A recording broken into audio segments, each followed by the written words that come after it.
I'm Michael Fox, and this is the Prospector Podcast. And I have joining me, I have the president and CEO of Gold Hunter Resources, Sean Kingsley. Welcome, Sean. Thanks, Michael. Pleasure to be here. Yeah, it's a pleasure to have you. And we were just talking off mic. You and I have known each other for so long, and this is the first time we've actually done a podcast together. So I'm looking forward to this conversation. Let's start off with the usual 10,000 foot view of the company, who you are, what you are, and where are you? Let's go 30,000 feet. Essentially, this company was born 2021, and the original concept of this company was bad markets, great opportunities out there. Let's utilize our technical prowess and find some areas that are usually overlooked, but can be consolidated in a sense that, we can look for an area that has opportunity and potential to have, multi-million ounces or, hundreds and millions of pounds and consolidate it with the people around. So that's exactly what we did in 2021. I was actually I guess you can call me a introductory person, where this company wanted some assets in Newfoundland, and so I introduced the company and the team and now the partners to an opportunity to consolidate a land position in Newfoundland. And 2021, 2020.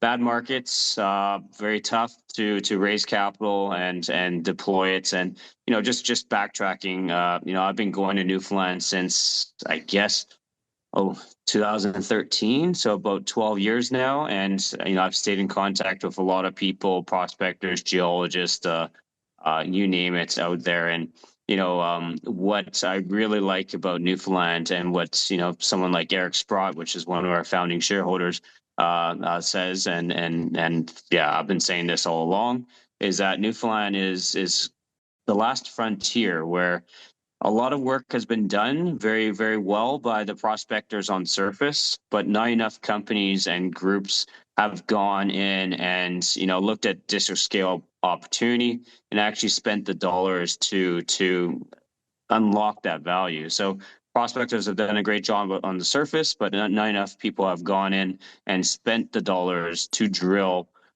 in areas of opportunity and actually make discoveries and that lead towards deposits. That being said, in 2021, we consolidated a large land position around the Rambler/Ming mine. At that time, our land package had 3 past producing pits or past producing mines on the property. And, a few years went by. 2 years ago, I was still sitting on the sidelines as the introducer or the founder or the finder of the project that was consolidated, and nothing really has been done. So I reached out to my friends at Gold Hunter and, let's move this project forward. Let's raise some money. Let's start drilling. A lot of historic work has been done. A lot of drilling has been done, but not anything recent and new to unlock that value. 1 month after I became CEO of the company, 2 years and a couple weeks ago, a company by the name of Oteco from Australia came in and bought the Ming mine out of receivership. And their very first news release that came out was, hey, we're not interested in putting this Ming mine back into production. We're interested in creating shareholder value. And right away, we're like, okay, well, we have shareholder value for you guys. You guys should acquire the land that we have all around the Ming mine. And so we went, it took about a year process, but we ended up selling all of our assets in Newfoundland to Oteco, which turned into Firefly Metals. And it's been a darling story since. Firefly, in the last 18, 20 months, has raised over $200 million for that asset, and they are creating a lot of value. I think their share market capitalization's north of 600 million right now, but for our assets that we sold to them, they gave us 30 million shares. And what's really cool, Michael, is that pretty much we put shareholders first here at Gold Hunter. And so what we did initially when we went into due diligence with Firefly was we told our shareholders, if a deal is going to be done, you guys will reap the rewards by essentially receiving shares of Firefly in that transaction. So when we got those 30 million shares, we dividend out 25 million shares to our shareholders. So Michael, if you owned, say, 100,000 shares of Gold Hunter last year, you would have got 67,000 shares of Firefly, which is currently trading over $1. So a lot of reward was given. We were all large shareholders, so everyone made good money, and we knew that since they acquired all of our assets, we were looking for our next project or our next play, which again, because of our technical prowess, we're looking for, a big picture, big opportunity that's, maybe overlooked or underlooked. And so we went out looking for another consolidation play, which turned out to be only 5 kilometers away from Firefly. So last year, we ended up acquiring off of Magneterra, our largest shareholder, their secondary project, which was called the Viking and Great Northern, which now we just call the collective project, Great Northern. Not only that, we also added additional claims and consolidation projects all around it, and so we've nearly doubled the land package that we acquired from Magneterra, and so we're ready to go. That's a different kind of story to start this off. You started out with a project, you found a buyer for the project, you rewarded your shareholders with a substantial windfall from that acquisition, and then turned around and got another project. There's companies out there for 10 years wouldn't have accomplished all that. Yeah, and like we could have retained all those shares into Gold Hunter, and we'd be sitting on 30 million in value of shares. But with us being large shareholders and a lot of founding shareholders like Eric Sprott, we wanted to make sure everyone got rewarded in a bad market, and so we did retain 5 million shares, which we converted immediately into cash through selling it to one of Firefly's institutional investors. But end of the day, I've been in this industry for 18 plus years now, and yeah, I haven't seen, or I haven't been involved, or I haven't received a transaction like that. So it was very rewarding for everyone involved. But now we're on Hunt 2.0. Okay, let's talk about Hunter 2.0. This land package, the way you described this off mic with me was it's a really good chunk of land that had essentially been orphaned and underutilized by the people that had it over course of time, and you guys are coming in with new eyes. What did you see with the package, and what's gotten you guys excited about it? Yeah, so the original project itself, the first discovery to show the potential was back in the early 80s when Clyde Childs, the late Clyde Childs, he went around Newfoundland following the government. Whenever the government went to go build roads, which we have a road going right down the middle of this project, he would literally follow the excavators and do, essentially free analysis on the rocks they're kicking up to build these roads. And so the first discovery, I believe it was like 11 grams per ton of gold, and that was following the excavator. So early 80s, time flew by. Clyde unfortunately passed away in 91. But this project in the last 10 years, let's put it this way, Magneterra had this project for the last 10 years, at least the majority bulk of it. And on their project back in the 90s and 2000s, it was so fragmented that even when major discovery happened, like the Thor deposits, it was fragmented. So even the discovery area, when I was on there on sites end of last year, if you just look over the hill of where the discovery of the Thor deposit is, over the hill, another company had it. So, working in fragmented states, different companies owning different parts, parts and pieces of this property. There's never been a combined effort where, when we came in end of last year, we consolidated, but also what we immediately did was we are the first group in this district to ever consolidate and compile all the historical data from the dozens of different companies that had pieces of this property. So when we did that, what we really noticed, Michael, I should tell your listeners that we have 3 historic resources. We have 1 compliant resource, and we also have 1 historic mine from the late 1900s. But nobody has ever compiled the district. So when we did that, it took 3 months to do the data compilation. What we did notice is there's a lot of gaps because of the previous fragmented states. But there's a lot of opportunity, and I guess the best slide on our presentation on our website to demonstrate this is, if you look at, I'm just going to pull up the slide. Like if you just look at the project in general on slide 4, this is the large land package. It's nearly 50 kilometer strike length from north to south.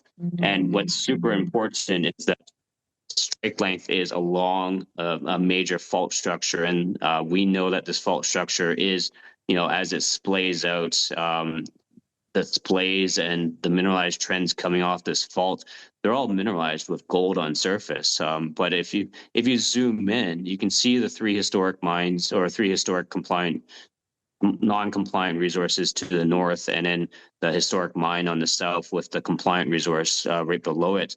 But what's really important is that fault structure. Like structure is key. Geological environment and structure is key. And that analogy for any of your viewers that are trying to figure out what kind of deposit or analog we're looking at, in the industry, to simplify things, or analog or analogy, we call it the pearl of, or the string of pearls, where there's pearls on a string like a necklace, and there's multiple pearls on the necklace. So that is essentially what our target is, what our geological environment is. It's identical to the Valentine. Your viewers, well, you're now based in Eastern Atlantic. The Valentine deposit 10 years ago was pretty much where we were at today.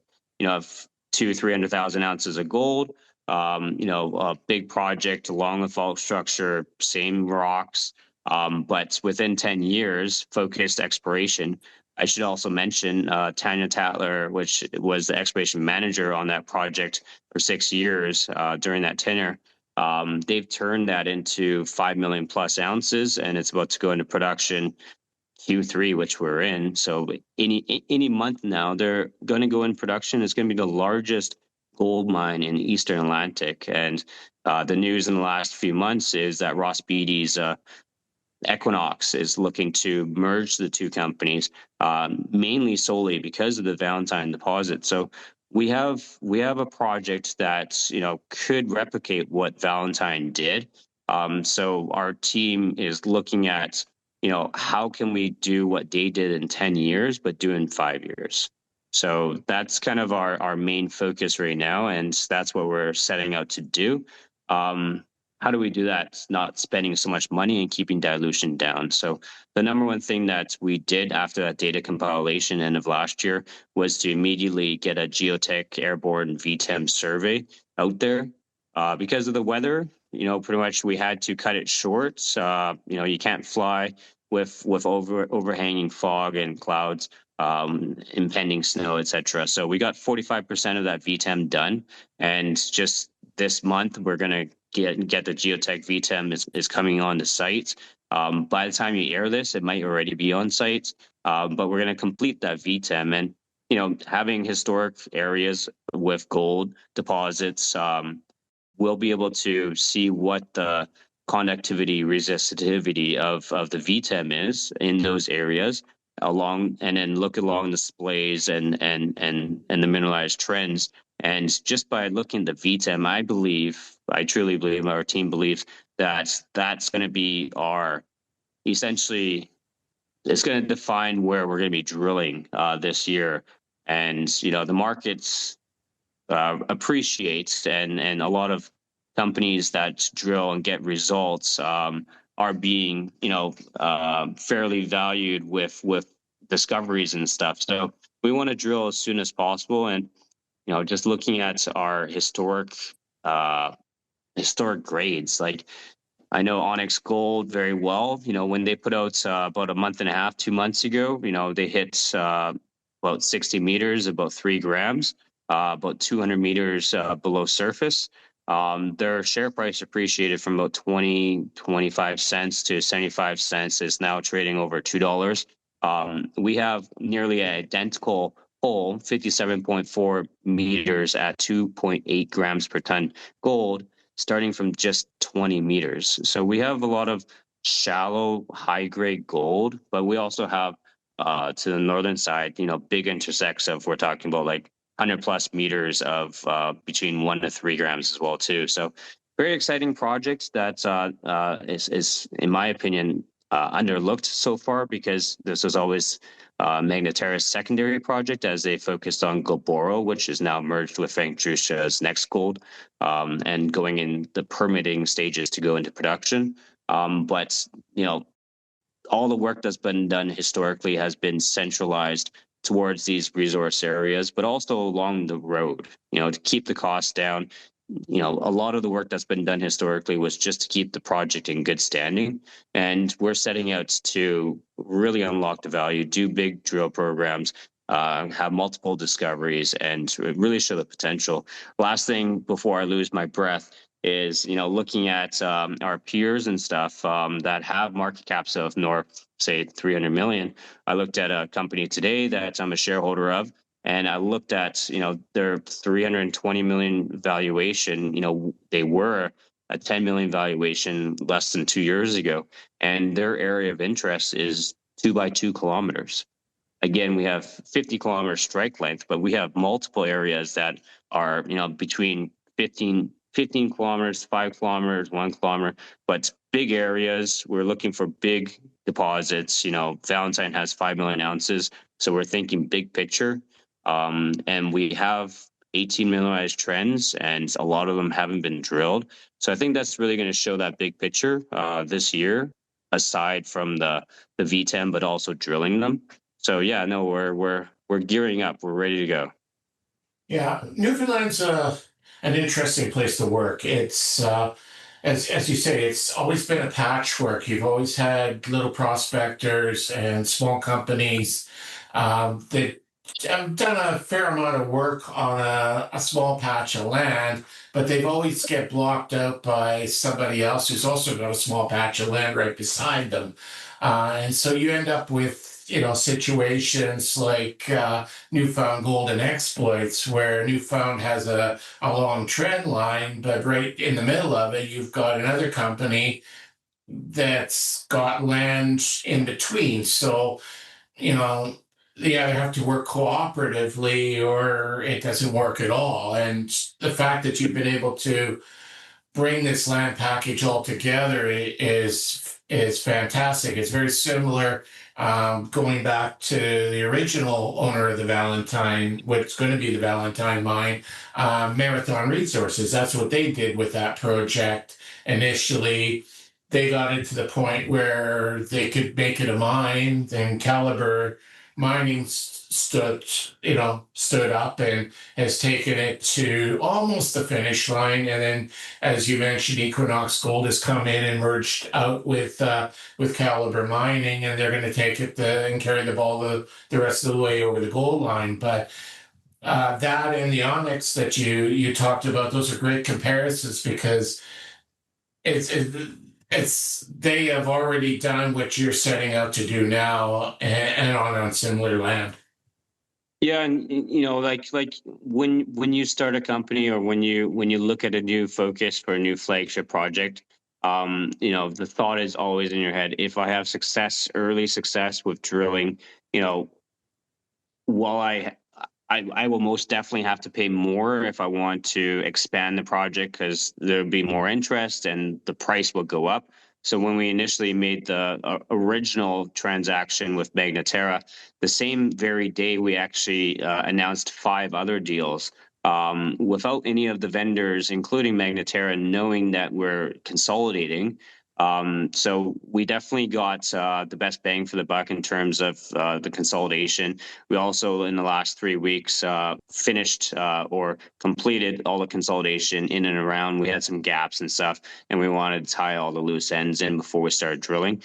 So you don't pay the premium, but it's definitely having control is key to keeping control. And end of the day, the whole idea of a junior exploration company, even with an advanced project like us, is to find a buyer. And so that in mind, and having our transaction last year and our group involved in dozens, if not hundreds of transactions, is keep it nice and tight, nice and clean. So all of our NSRs, there's no overlapping NSRs. It's all very clean. 2% NSR with a 1% buyback for $1 million for different parts of the property.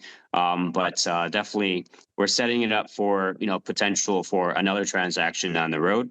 But in the meantime, we need to we're aiming to do 20,000 meters, but we will definitely do it in stages now, just because our current valuation is not where it could be or should be, where we can go raise the big bucks. But so we'll do it in stages, in tranches, and yeah, pretty much create value that way. We're not in a rush to sell this. We do have offers on the table already, but definitely not where we want to see this being sold for benefits of our shareholders and to see this project move forward. So we're going to move forward ourselves. Take for instance our technical lead Rory. He likens this project to the coffee deposit in the Yukon. When he started working there for Kaminak, he was the lead geo that was leading the charge for the pre-feasibility and the resource expansion there. He likens this project to that, where you got to put the pieces together, you got to figure it out systematically, you got to spend the money in order to do that. But once you start putting the pieces together and understand how this all works, it becomes a lot easier. And so having people like Rory and people like Tanya and people like Dave Copeland, which both Dave and Tanya are Newfoundlanders, and they understand Newfoundland's rocks and how crazy it can get. But for an analog like this, a deposit style like this, once we put the pieces together, it becomes quite easy, or more. What's the word? More.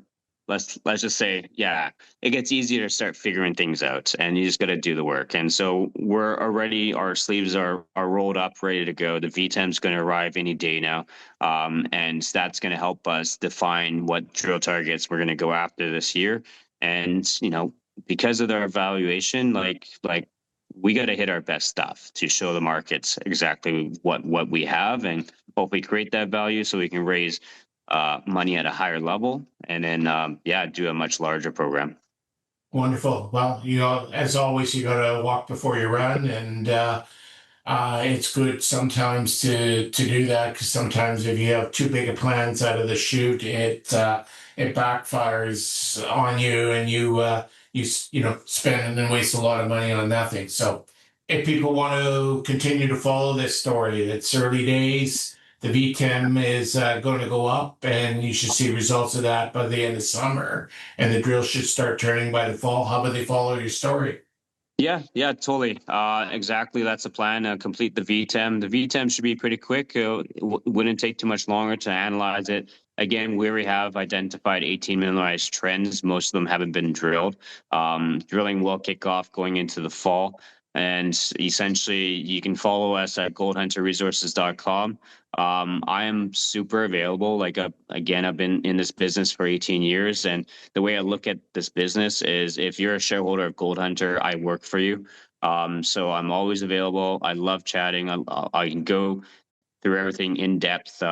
We do have multiple interviews on YouTube, etc. But definitely reach out to me or our investor relations manager, Colton, to go through the story so you can better understand what the opportunity is like here. And yeah, my phone number is readily available, and give me a call and we can go through it together. Perfect. Thanks very much for your time, Sean. I look forward to chatting down the road once we see what the VTEM and the drill results come back with this fall. Thanks, Michael. I look forward to updating you shortly. Thank you. The Prospector News Podcast is for educational purposes only. The opinions expressed are those of the participants and are not to be taken as investment advice. Listeners need to do their own due diligence and seek advice of a licensed investment advisor.